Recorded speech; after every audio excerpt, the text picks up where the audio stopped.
এই বাজুত কোনো পয়সা নাই আমার তুমি বড় দানবীর আমি এতিম গানা চালাই জানো তো। আসসালামু আলাইকুম, নিশ্চয় আপনারা ভিডিওটা দেখতে পারছেন। এই দানশীল দাদার আরো একটা আমি ভিডিও লাগাই, আর আপনারা ভিডিওটা দেখবা লাস্ট পর্যন্ত, আর লাস্টে আমার কিছু কথা আছে আপনারা শুনিয়া যাইবা।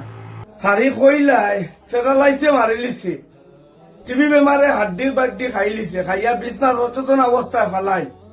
আর ও দেখো মসজিদ সামনে আর আরেক বাড়ির ওয়ালো সেনার উবাইয়া হবি আর সেনাইয়া সোলা বাল্লাই বাল্লাই 8,000। ও দেখো আপনাদের সামনে প্রুফ ও হাড্ডি খানা বেটা বিচারো মাংস নকইলা তুমি বিছনাথ তুমি নকইলা বিছনাথ মাংস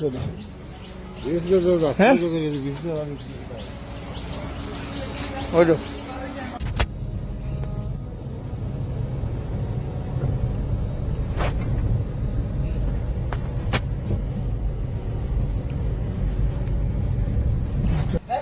তুমি কইলে বিজনেস মাংস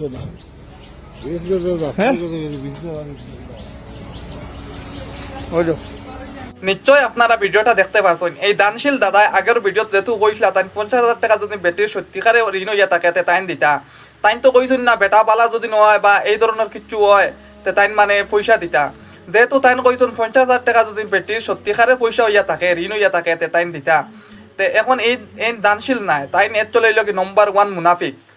আর কেউ যদি দান করে তে ডাইনাতে করলে বাবাতে মানে বুঝবাই না।